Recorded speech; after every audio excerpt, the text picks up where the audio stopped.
মোৰ তাত এটা গজল আছে আৰু বাকী এইখন আগত 14টা গজল আছে, 14 নম্বৰ গজল আছে। এতিয়া এইকেইটা তুমি কি কৰিব লাগে, এটা গজলৰ ওপৰত ওলোমাই ৰাখিব লাগে।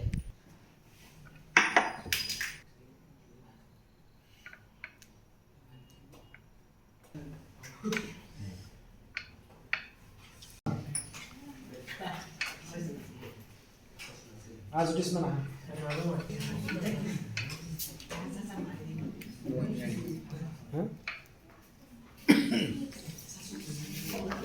এতিয়ালৈকে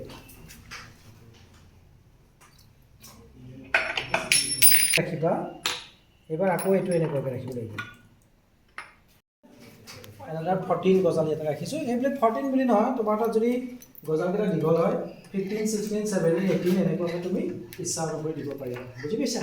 এনেকুৱা ঘৰত ট্ৰাই কৰিবা, প্লাছ ইয়াতে এবাৰ ট্ৰাই কৰি দিয়াচোন বাৰু।